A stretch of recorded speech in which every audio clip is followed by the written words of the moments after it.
Hello and welcome back to another episode of Daily Draft Logs. This is episode 17. We're looking at a Kaldheim premiere draft I did a couple weeks ago. This deck actually made it all the way to 7 wins, so pretty sweet. Let's see how it went. Please like and subscribe if you enjoyed this video, and if you would like to submit one of your own draft logs via 17lands.com or another tracking service, you could do so in the comments below or on my Discord channel, which is linked in the description below. Let's check it out.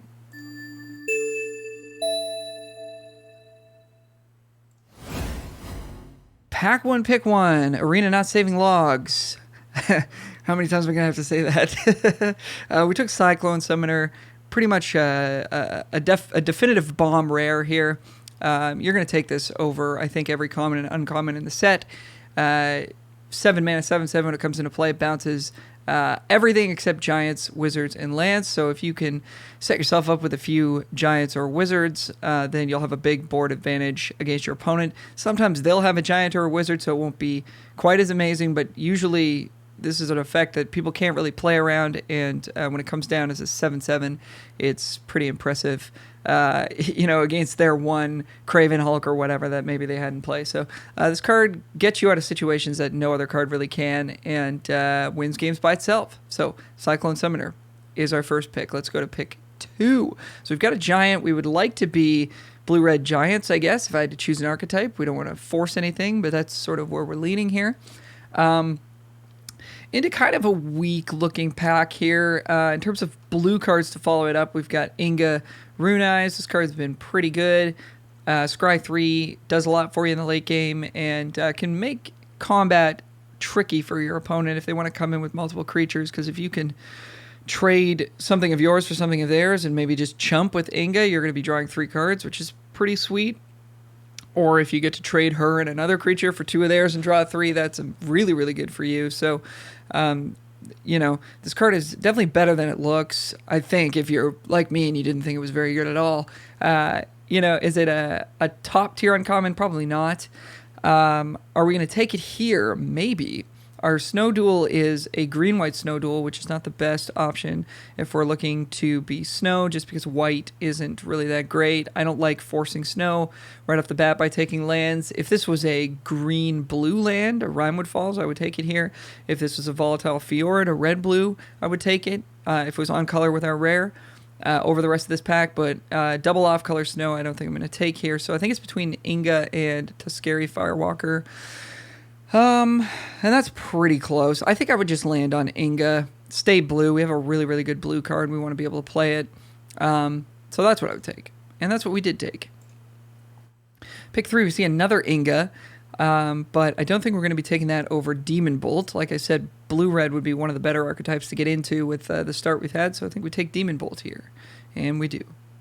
Pick 4. Cards in contention in this pack. Ooh. Glittering Frost, I guess, to stay open. Goldvein Pick is not really what the blue-red deck is trying to do.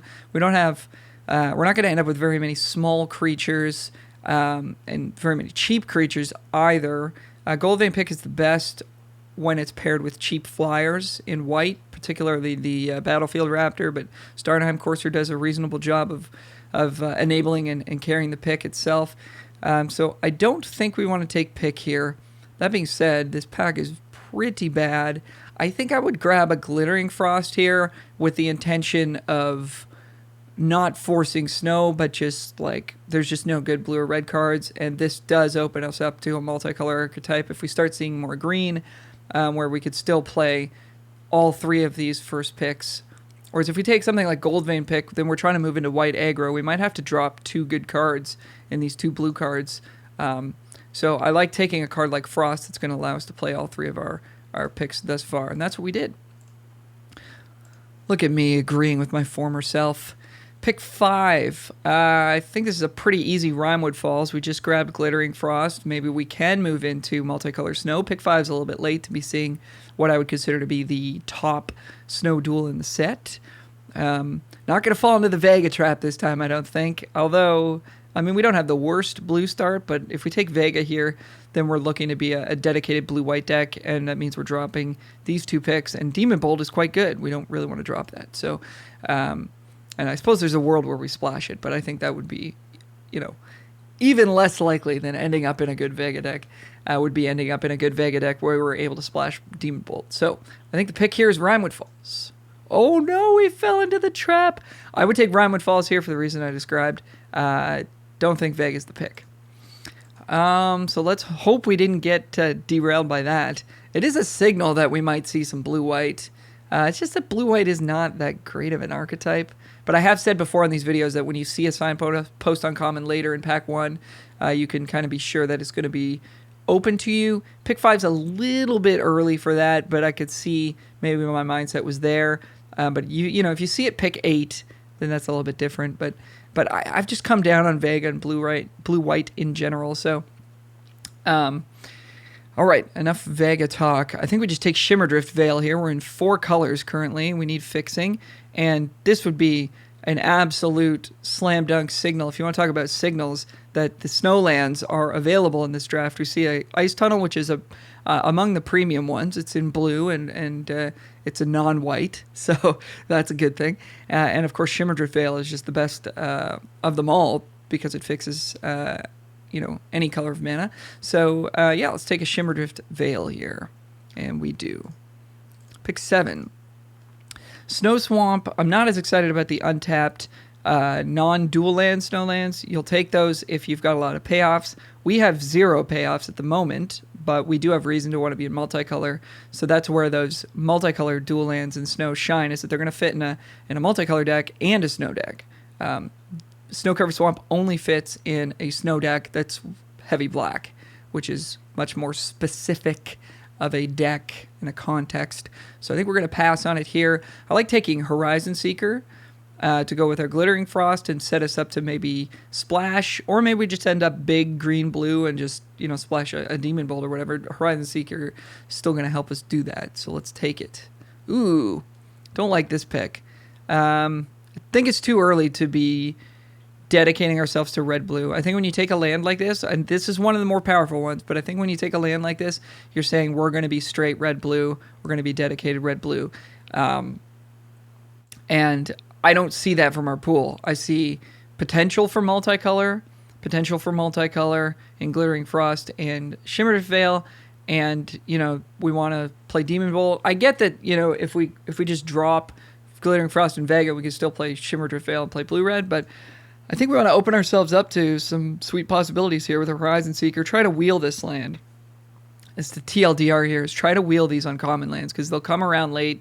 If you're supposed to be in this color pair, you're going to get it late. Don't speculate on them early. I still think this is a bit early when there's a good card like Horizon Seeker. If Horizon Seeker was not in this pack, I would then I would take Frostfire, but I would take the Seeker here. Pick 8. Well, if we'd taken Seeker, we could just snap up Masked Vandal here and set ourselves up to sort of be a green-based multicolor deck. Masked Vandal is excellent. Killing artifacts and enchantments comes up a lot. And having a 2-mana 1/3 is pretty valuable against certain aggro decks. Given that we didn't take Horizon Seeker and we are trying to now enable this Frostpire, I mean, I don't think that's necessarily a great reason to take Seize the Spoils, but we could. Card's been decent. It's going to help you hit your land drops, help you fix, help you cast your later cards. Problem with this card is it just doesn't affect the board, and that is still a big, big cost. There's also a Snow Forest, which, again, not super psyched about the untapped lands. I think I would still just take Masked Vandal here as the best card in this pack and see if we can move into some kind of green deck. And we took the Forest. And again, I don't love doing that. We don't have any snow payoffs. And the only ones you're really going to see that want you to play the untapped lands are like what's it called? The 3-mana 2/3 that pumps +2/+0, or I mean, Priest of the Haunted Edge, which is in this pack, but I don't think we can wheel from pick 8. There's just very few excellent payoffs for having like 8 or 9 snowlands. I know that was like the talk of the town when the format started, but I don't know that you want to be picking, snowlands over great cards like Masked Vandal. I think you should just sort of happen into having a bunch of snowlands and then be like, okay, great. Well, now I can play, Ice Hide Troll. That's the card I was thinking of, or Priest of the Haunted Edge, or whatever. I just don't think it's a reliable archetype to aggressively go after because people know about it now, and it gets diluted. But we took Snow Forest, so now we're back to this multicolor snow idea. Running out this pack, we pick up another Snow Duel over pretty much nothing. Like Linyark Kinseekers is pretty good. Given that we took the Frostpire, thinking we might want to be straight red-blue, maybe then the Kinseekers is the better pick. But, I mean, I've thought this in almost this entire draft that we should be multicolor green. So we're leaning into that now, even though we burned a couple picks on Vega and Frostpire, and I'm fine with that. Rounding out the pack, pick up another Snow Duel. So now we're seeing them wheel, and we knew that this was open if we were reading the signals from pick 5 and 6. And we're seeing them wheel, so now is the time where you start thinking, okay, I'm going to start jumping on these, and we can expect to get some later in the later packs, so we're not going to be scrambling, and we can sort of bob and weave and take different snow payoffs as we see them. Take a Mists over, well, I could see taking Knotvul Recluse. None of these cards are good, but Recluse is nice. It fills a creature spot. It blocks pretty well. It dies to shock or whatever, but I think it's better than Mists. I don't think I ever want to be playing this card.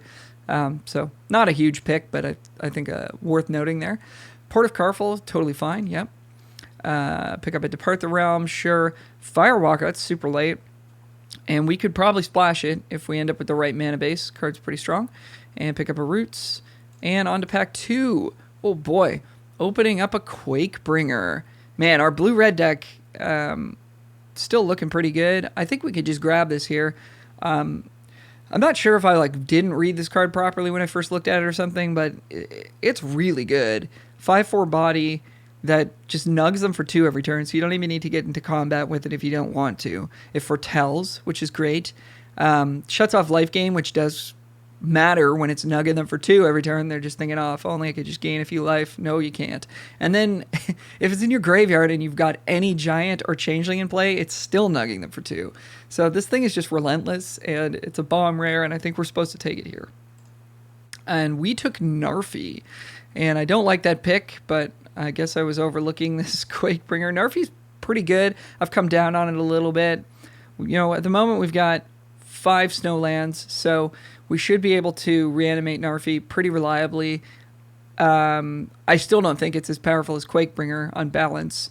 And a good 2-color deck with a light splash with great cards like Quakebringer and Cyclone Summoner, maybe light splashing for green or maybe dropping green altogether, is going to be a lot better than a 5-color deck with good cards in it, which is still going to be a good deck. But yeah, I would definitely take Quakebringer here. Also, worth noting, we could potentially wheel this Narfi, because nobody was drafting the Snowlands last time. And this pack is reasonably strong. There's a pack mate. There's some good green in here. Anyways, don't pass Quakebringer like I did. Don't be like me. Okay, pick 2. So let's pretend that we didn't just pass Quakebringer, and it didn't exist at all. We're trying to play 5-color snow. I think we just take a Glittering Frost here and be pretty happy about it. Yeah, again, I mean, snowlands are cool and everything, but this creates a snowland for you and helps you fix and ramps you. I think Glittering Frost is better than a basic snowland pretty much in any situation, so I would have taken that there. But snowland's still pretty good with Narfi. And what other payoffs do we have? Oh, not very many. Yeah, so this becomes the problem is you start taking snowlands and you don't actually have that many payoffs, and it's like, okay, well, I hope we see some. I hope we open an Avalanche Caller, because other people are going to be taking those because they're still good with even just a handful of snowlands. But anyways, not super psyched about this draft, actually. I feel like I should have made a lot of different picks. Turgid Shadow is an interesting option out of this pack. Card's been pretty darn powerful. If we just stuck to red-blue, though, we'd be absolutely crushing it here. But I think we've definitely let that ship sail. We could take a Snow Forest. We could take a Struggle Force Skemfar. The only problem with Turgid Shadow is it requires double black, which becomes a little bit difficult. We've only got one sort of multicolor fixer. If we take the other Glittering Frost, that would make things a little bit easier. I still think we take it here it's still early enough that we can sort of prioritize things in different ways to make sure that we end up with double black. So yeah, I like taking that here. Pick 4. Well, we could take a Sculptor. Alpine Meadows, the worst of the snow duels. I think we try to let that wheel. Probably just take Sculptor. Kind of helps us with fixing. Helps us hit double black as we can untap a Shimmerdrift Veil that's set to black, and get double black out of it. And the rest of the pack is pretty weak. We're not really an equipment deck, so I don't think Rune Crown is what we want to do. I think we're just trying to win with our top end. Narfi, Turgid Shadow, and Cyclone Summoner, so I like Sculptor to get us there. And that's what we took. Pick 5. I like taking a Lindworm here, I think. Just, again, having good top end. Should have 2 Glittering Frost, but we got 1. We got a Sculptor. This just shuts down aggro and just does a whole lot of work for you. And then a card like Priest of the Haunted Edge, which you might be looking at and saying, well, let's snap that up because we've got a bunch of Snowlands. You tend to wheel these. As you can see here, it says average pick 9. So these will come around, and we'll get it later. I like taking the Worm here.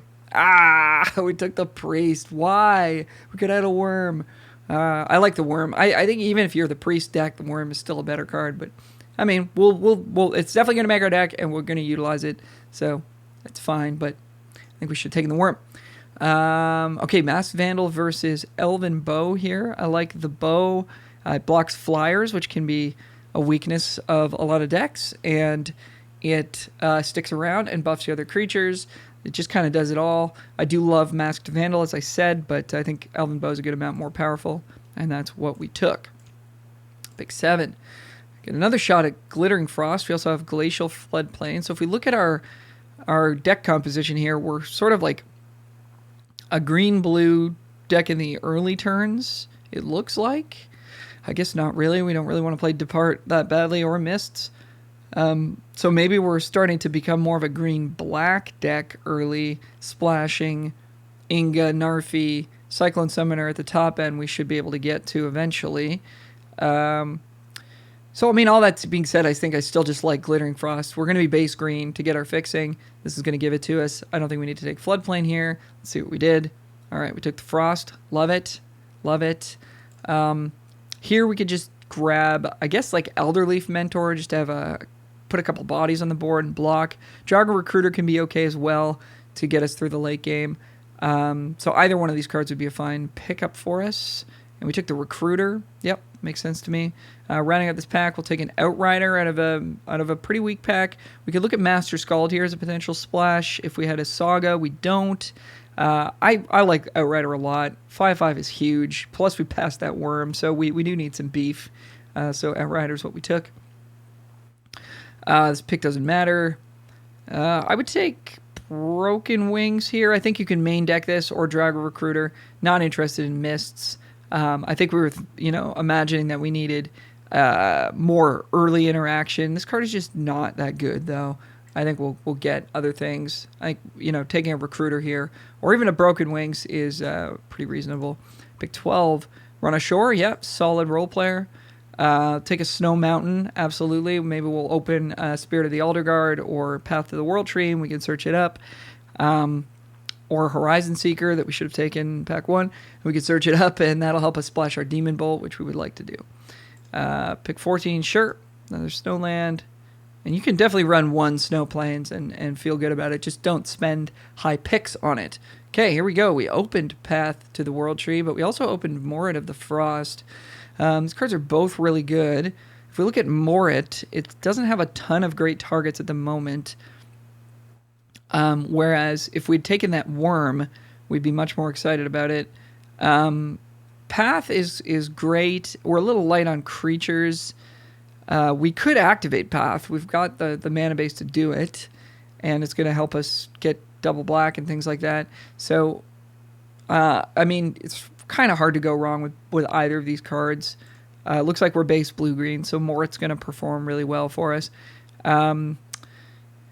Yeah, let's see what our creature count is. 1, 2, 3, 4, 5, 6, 7, 8. Pretty light. So I think we would lean towards the Morit here, but I wouldn't fault you for doing either. Yep, Path makes sense to me too. That's a little bit of a eat your vegetables kind of pick, and I do like it. But I think I was thinking that my old self would have picked the Morant. I like the Path pick here. Pick 2. Holy moly. Let's snap up an Azeka's Chariot. Am I right? Are you kidding me? Ow. Ugh. Well, we still trophied somehow with this deck, even though we passed a way better deck. This card's a bomb. Never pass it. This card is also kind of a bomb, but come on. Wow, I can't believe I passed that card. That's so bad. That's maybe the worst pick I've seen myself make in this video series up till now. Path to the World Tree, or the World Tree itself. Solid card. It's not a snowland, but it will fix you no matter what you need, which is pretty valuable. There's also a Glimpse, the Cosmos in this pack. We don't have really any giants except Cyclone Summoner. No changelings yet, but we could just speculate on it. We haven't picked up any Behold the Multiverse yet. So, card advantage is a thing that we would like. And I would maybe just take the Glimpse here and hope that we pick up a Mistwalker or a Masked Vandal or what have you. Bergstrider. Yeah, that's what we did. I do like the World Tree a good amount, though. All right. Gifted an Avalanche color here. We'll slam that. Yep. Strong pack, though. Svella. Even a Masked Vandal would be good for us. Vega for people who are doing that thing. All right, next pack. Bit of a weaker one here. We could just take Port of Carful. Looks like we're going to be in double black world due to Turgid Shadow and wanting to cast Narfi. And, being able to get back something big like a Cyclone Summoner can end a game. So I think I like taking the Port here over kind of a bunch of nothing. I could see taking Bind as well and just trying to wheel the Port.